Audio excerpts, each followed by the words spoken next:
Hey, this is Michelle. You're watching Tokyo Past 3. Today's video is going to be a little bit different because I'm going to share a story that I'm not really fond of revisiting. I actually went back and forth on whether I should make this video or not, and in the end I thought I really should. Being in a different country can really be stressful at times, and you may find yourself in situations where you would want or you would seek professional help.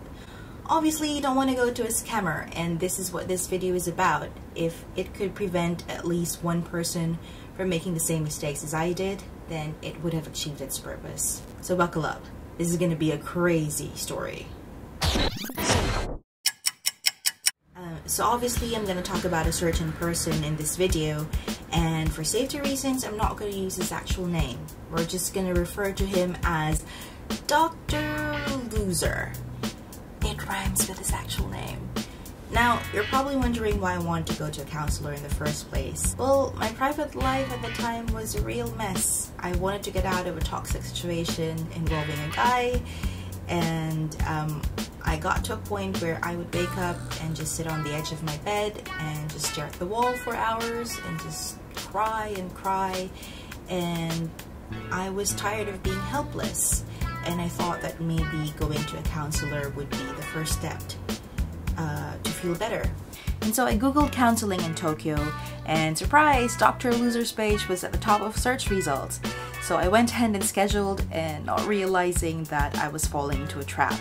Right off the bat, there were so many weird things that I noticed. For one, when I made an appointment, I had to sign this agreement in digital form.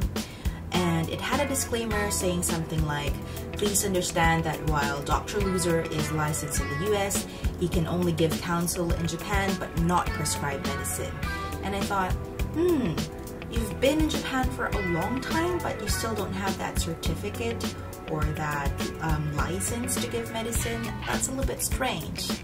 But I thought that I really wasn't into the idea of relying on medication anyway, so I kind of just glossed over that part. The second odd thing that I noticed was that he doesn't really have a clinic of his own. And I noticed this right after I've already paid for the session, and while I was Googling the address that I had to go to for the appointment, I realized that it was actually an apartment. But since everything was already set up and I've already paid, I just went there and I had a terrible time. The session started out normal enough, like he opened the door and he looked like a decent man at that time. But as soon as we started talking, I realized just how he wasn't listening to me, and he was very condescending this way. So one of the first few questions that he asked me was what my job was, and at that time I was still an English teacher, so I told him that. And he told me, you should get a CELTA and then teach at university and then you would make big bucks. And I told him that actually I was considering changing careers and pursuing something a little bit more creative, and then he just repeated what he said.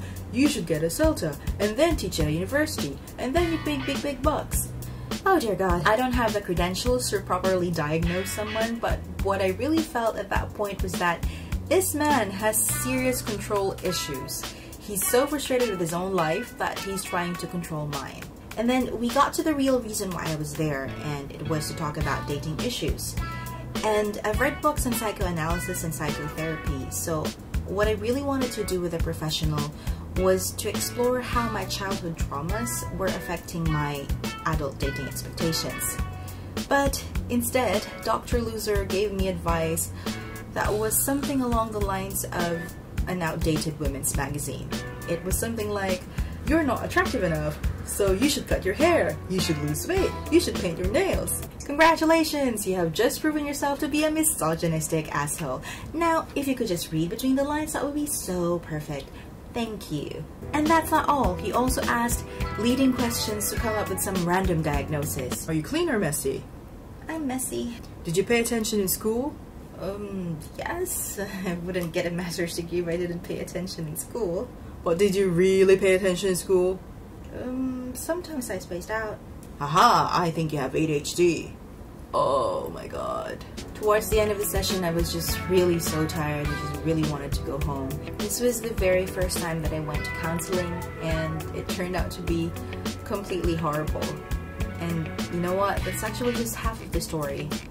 The moment the session ended, I texted a friend about what happened, and she asked me for the name of the counselor, and as it turns out, this counselor is so notorious that he has his own Reddit thread with lots of complaints from former clients. I also called a different clinic to schedule another appointment, and during the call I was asked, have you ever had counseling before? And I said, yes. Well, I had one this morning. It turned out to be really horrible.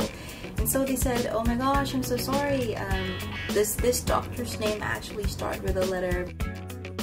And guess what? It's Dr. Loser's name. And that's how I found out that he was really notorious and he's had a lot of victims before. And so 1 month passes after that horrible session. And at that point, life was actually turning around for me. I cut ties with a person who was wearing me down, and I was moving on quite well until I heard from Dr. Loser again. You see, toward the end of the session that I had with him, he gave me a scrap of paper that he tore off from somewhere, and it had my name, a date, and a time on it. And because I was in a hurry to get out of that situation, I just accepted the piece of paper, but never did I confirm that it was an appointment. And I didn't pay for it, of course. So the day came, and of course I didn't go. And the next day I had this really strange email from Dr. Loser saying something like, I am so sad that you dishonored your word and you did not come to the agreed upon appointment, and because of this I'm gonna charge you for the full amount, and if you don't, I'm gonna file a case against you to the Tokyo Small Claims Court and you're gonna end up paying more for that. What a scammer! Initially I thought, okay, I'm just gonna pay you, shut up and leave me alone. But a friend advised me against it, and later on, because of the many friends that actually helped me, and I really thank them a lot, I got free legal advice on the matter and realized that he really has nothing against me. So I emailed him back after that, and I said, like, look, you can keep on whining, but I'm not going to pay you money, and you can keep on sending emails if you like, but I'm going to use this email to file a harassment complaint against you. He stopped after that. I guess the moral of the story is, one, to always Google your therapist before making an appointment, and two, stand up for your rights. Don't let someone bully you. I was lucky enough that I had friends to help me go through the situation, and friends of friends that I didn't even meet firsthand but was willing to help me. But be careful, because this person is still out there, and this person is still victimizing people, making them angry. But the most that his former patients could do was scrap him off a list of recommended doctors. So please be careful.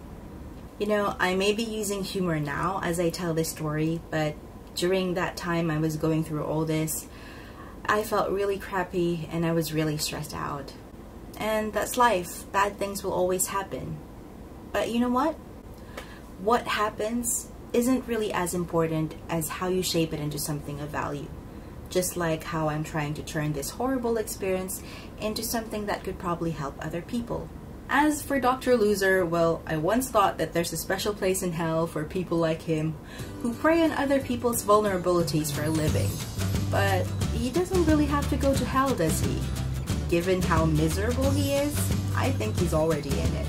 This has been Michelle for Tokyo Pass 3. Thank you for watching. Until next time, choose wisely, choose to be happy, and see ya!